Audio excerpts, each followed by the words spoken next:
Hello.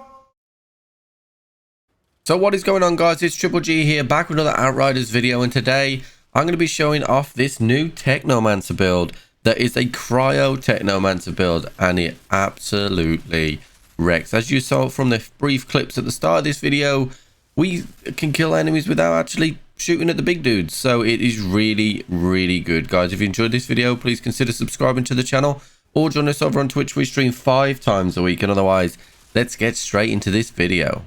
So there are a couple of pieces of gear that you're going to need, but luckily most of you should already have them, or at least be able to obtain them pretty easily. So the first thing we are going to need to have had is an iceberg. Now the iceberg was in the demo, so if you've already had the iceberg previously, you will already have Winter's Blast. Now Winter's Blast is very important for this build. We are going to crowd control with the Winter's Blast. What we're going to do is we're going to dismantle our iceberg and we are going to learn Winter's Blast. Then what we're going to do is we're going to take a standard assault rifle that you might already be using. This will work with any gun that you have. It doesn't have to be a double gun, it could be any one you want. This one in particular has a very good crit damage, long range damage and close range damage roll, and it also had damage linked too.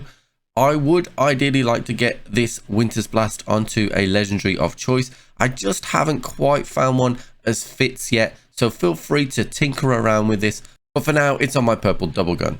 Now that you've got the Winter's Blast out of the way, the next thing you want to tame is the Robe of Barialis Monarch. Now this is absolutely critical. This is where all the damage is going to come from, where that little crazy explosions happen that will absolutely just destroy captains. Icicle Storm is the tier 3 mod that we need.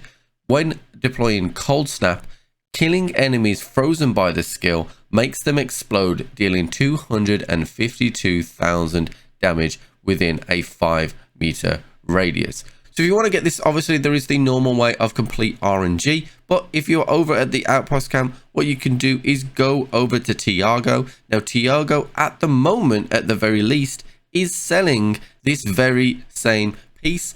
Don't worry if you don't have it as level 50, if you haven't got there yet. It's all about the mod. So if you think that you're only at level 40, buy it anyway and learn that tier 3 mod and put it on a decent bit of kit. The tier 3 mod is worth the entrance fee alone. So in terms of the other gear, before we get into the skills in the tree, I have a Lucky Jinx here as a backup for when I lose out on my blighted rounds. And yes, we are going to use blighted rounds while we're still doing this. My headpiece is just something that has a very nice splash boost on. So it's a tier 3 that has a splash boost.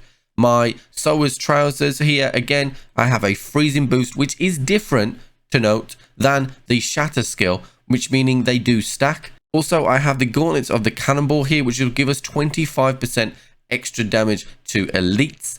Trick of the sleeve to make sure that we keep our magazine up. And then finally, boots with critical analysis on for me. And then I have barrel roll to increase that firepower, but I am looking actively for a replacement for barrel roll. Some of the other perks, as you can see here, are just personal preference, but we are doing toxic and freeze all the time, so having that extra damage really does work well. In terms of the skills themselves, blighted rounds is where most of our damage is going to come from, but the special effect of this build and the kind of selling point from this build will come from Cold Snap, so we will need Cold Snap there. In terms of the third skill, now there is nothing specifically about the third skill that the build kind of works around. So I use Fixing Wave as the kind of panic button to keep myself alive. Feel free to use what you want, but just bear in mind we don't really rock anomaly damage in this build, so anything you use like the pain launcher and things like that won't pack as much punch as you would be if you were running an anomaly build.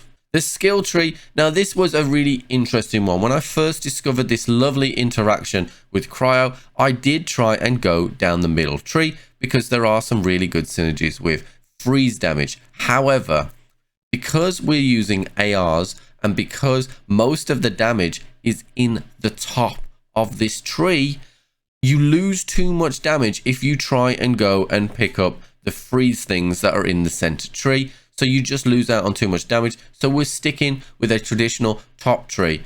just big points to know. Obviously, we're going to be picking up our vulnerability nodes here. We are going to be picking up the capstone. After a cutscene, you can power on your blighted rounds and get that increased weapon damage, which is really important. And it is not just for you, it is for your allies as well. Mag size is really important here, and bringing that range down so that you are more effective and your damage starts earlier when the enemies are close to you is really important. So there you have it, guys. That is the build video. I hope you have enjoyed it. If you have enjoyed this video, please consider subscribing to the channel or join us over on Twitch. We stream 5 times a week, and otherwise I'll catch you on the flip.